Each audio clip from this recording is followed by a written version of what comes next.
de estudar esse livro é muitas vezes a sua linguagem, é muitas vezes porque ela é muito diferente daquilo que a gente vê e de tudo que a gente aprendeu e do que a gente já está acostumado a consumir. Então eu queria passar hoje uma dica para auxiliar você na sua leitura da Bíblia. Mas não tem como começar a pregar sem convidar a pessoa que escreveu esse livro, a pessoa que realmente nos salvou e nos ama, que é o Senhor Jesus, através da pessoa do Espírito Santo. Então vamos orar só mais uma vez para que eu não fale, mas que Deus fale. Vamos orar então? Amado Jesus, poderoso Deus, obrigado porque o Senhor nos trouxe aqui. Estamos aqui, Pai, porque o Senhor permitiu. Jesus, queremos nos divertir, queremos dar risada, mas convidamos o Senhor para estar do nosso lado. Por favor, fale através da palavra, fale através de mim, Jesus. Perdoa os meus pecados e me usa conforme a sua vontade. É isso que eu peço e agradeço em nome de Jesus. Amém. Bom, eu queria saber, quem aqui já pulou as genealogias no ano bíblico? Quem aqui já pulou? Já leu assim de... Gente, pensa num negócio difícil de ler. É muito nome, é muita repetição. Fala sério. Tanto que conta a história de que um dia um adventista chamou um amigo para visitar a igreja. E quando a gente visita, convida uma pessoa, um visitante para estar na nossa igreja, a gente sempre tem o medo do quê? Como vai ser a pregação. Quando esse adventista chegou no culto, ele percebeu que o pregador havia faltado. E levantou aquele abençoado irmãozinho que todas as igrejas têm. Quando ele levantou, ele abriu em números e começou a ler. Ciclano, gerou ciclano e morreu. Gerou ciclano e tal, e nomes. Aquele adventista não sabia onde colocar a cara. Ele queria se enterrar. No final do culto, ele todo envergonhado chegou para a visita para pedir desculpa. E a visita olhou nos olhos dele e falou assim: eu quero receber o batismo. Eu quero estudar a Bíblia para me batizar. O adventista tomou um susto. O quê? O que aconteceu? E eu acho que a visita, ela percebeu, né, como o adventista estava desconfortável. E ele falou assim: não, vou te explicar. No início do sermão, eu achei muito pesado mesmo. Eu não estava entendendo nome por nome.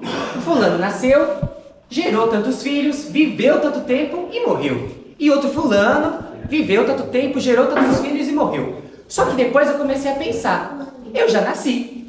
Já vivi tantos anos e já gerei filhos. O que falta para mim? Morrer. E eu não posso morrer sem Jesus. E é por isso que eu quero estar aqui para receber isso do livro. Amém? Amém? Gente, essa história ilustra o poder da palavra de Deus. Esse livro foi escrito, e eu trouxe ela de propósito. A minha Bíblia, ela não está escrito Bíblia, mas está escrito: este livro mostra o quanto Deus ama você. Esse livro ele foi escrito para a nossa salvação. O propósito da palavra de Deus é para salvar o jovem, para salvar a igreja. E tudo que está nesse livro serve para a nossa orientação. Tudo, até mesmo as genealogias que são tão repetitivas. Deus quer nos salvar e através desse maravilhoso livro, assim como ele fez com aquele visitante. Então a meditação rápida que eu quero passar com vocês se encontra numa genealogia, na primeira genealogia da Bíblia. E eu quero que a gente medite um pouco sobre qual é o propósito de Deus para a nossa vida. Então abra comigo em Gênesis 5, a primeira genealogia da Bíblia. Se você estiver com sua Bíblia, se você estiver com seu celular, se você não tiver, tudo bem, não tem problema. É engraçado porque a Bíblia, ela só fala exatamente aquilo que a gente precisa saber. Moisés, por exemplo, ele passa 40 anos no Egito, 40 anos no deserto, e a gente não sabe nada. Jesus passou 30 anos no anonimato, mas as partes importantes a Bíblia fala. E quando a gente chega na genealogia, a gente se pergunta: por que passar tanto tempo? Tem genealogias que passam 3 capítulos falando. E na genealogia de capítulo 5, é a primeira que existe da Bíblia. E a gente vai pegar a genealogia de 7 para dar um exemplo. No versículo 6, fala assim: Sete viveu 105 anos, gerou Enos. Depois que gerou Enos, Sete viveu 807 anos e teve filhos e filhas. Todos os dias de Sete foram 912 anos e morreu. Vamos para a seguinte. Enos viveu 900 e gerou Cainã. Depois que gerou Cainã, Enos viveu 815 anos, teve filhas e filhas. Todos os dias de Enos foram 905 anos e morreu. A gente não precisa ler tudo, ia ser cansativo, como eu disse. Mas o padrão, eu queria que você percebesse, é esse. Fulano viveu não sei quantos tempos anos, e aí teve filhos e filhas. Depois viveu mais alguns anos e morreu, certo?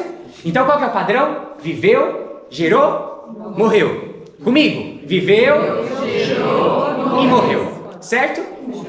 A Bíblia, ela usa a repetição para nos alertar alguma coisa. Na língua portuguesa, a gente não gosta de repetição. Então eu falo, o Cauã foi ao mercado, ele voltou tarde. Em vez de o Cauã foi ao mercado, Cauã voltou tarde, Cauã foi à igreja, Cauã foi... A gente não gosta de repetição. A Bíblia não. A Bíblia ama a repetição. Ela repete algo para fazer o enfoque. Por exemplo, primeiro dia, viu Deus que era bom. No segundo, viu Deus que era bom. E bom, e bom. Para que foque. Só que a Bíblia, ela gosta de chamar a tua atenção quebrando a repetição. Onde que isso acontece na criação? Viu Deus que era muito bom. Isso aconteceu em que dia? No sexto. Porque o que aconteceu no sexto dia? A criação da gente. Outra quebra que existe. Deus cria em todos os dias, mas no sétimo ele descansa. Ou seja, o auge da criação é a criação do ser humano e o estabelecimento do sábado. A mesma coisa acontece nessa genealogia. Eu quero que a gente avance um pouquinho mais em um personagem que se destaca. Versículo 21. Enoque viveu 65 anos e gerou Matusalém. Enoque andou com Deus e depois que gerou Matusalém, viveu 300 anos e teve filhas e filhas. Todos os dias de Enoque foram 365 anos. Enoque andou com Deus e não foi mais visto, porque Deus o levou para junto de si. Nessa genealogia de várias pessoas que vivem, geram e morrem, teve um que não morreu. Teve um que foi levado aos céus por Deus. E lembra qual era o padrão? A pessoa nasce, gera, morre. Engraçado que a Bíblia vai falando, Enos viveu. Só que quando vai para chegar Enoque, Enoque andou com Deus. Enoque não morreu porque ele não viveu. Ele andou com Deus. A Bíblia está chamando a atenção de um homem que não viveu conforme o padrão do mundo, mas andou com Deus. E a Bíblia, ela deixa esse vácuo dessa explicação. Então, como que a gente pode fazer para viver, não deixar de viver, mas andar com Deus? Como que eu posso fazer para viver como Enoque viveu, a ponto de Deus falar, ver Enoque falar assim, não posso esperar a ressurreição para trazer você para o céu, você vai agora. E ele não passou pela morte. A Bíblia não explica nesse versículo, mas fica um convite, andar com Deus. A Bíblia Sagrada é a palavra, é a carta de amor do Todo-Poderoso. E andar com Deus é conversar, é ter relacionamento.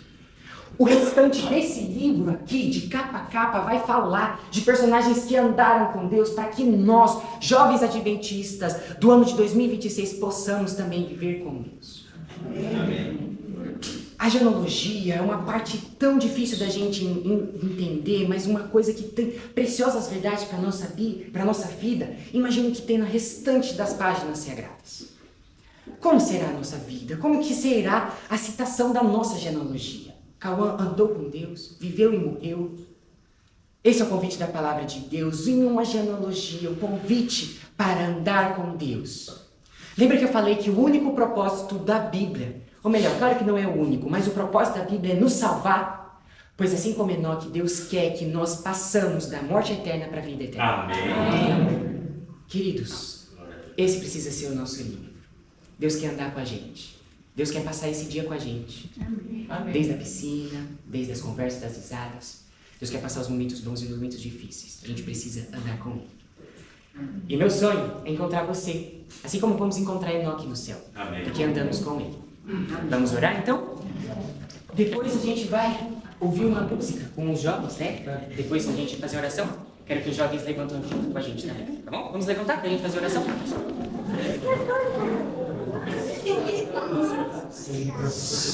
Oremos então. Amado Deus, poderoso Jesus, obrigado, meu Deus, porque o Senhor escreveu esse livro tão maravilhoso, Jesus. O escritor, por às vezes, não tem preguiça, às vezes é muito difícil. As genealogias são coisas tão extensas, mas o Senhor quer nos dizer, letras manchadas de sangue, que o Senhor nos salva. Obrigado, meu Deus, que o Senhor nos conseguiu, Jesus. Eu estou aqui humildemente para te convidar a estar conosco nesse dia, com cada pessoa, em cada momento da nossa vida. Fique conosco, nos ajude a passar tempo com as Escrituras Sagradas, para que assim como nós possamos andar com o Senhor. Jesus, faça parte da nossa vida, por favor. perdoa os nossos pecados e nos ajude a estar com a palavra de Deus. Meu Jesus eterno, eu te agradeço porque o Senhor nos amou e nos salvou. Nos ajude a estar cada dia mais preparado para a sua volta. Abençoe o nosso dia. No nome santo e poderoso de Jesus, aquele que nos ama. Em nome de Jesus. Amém.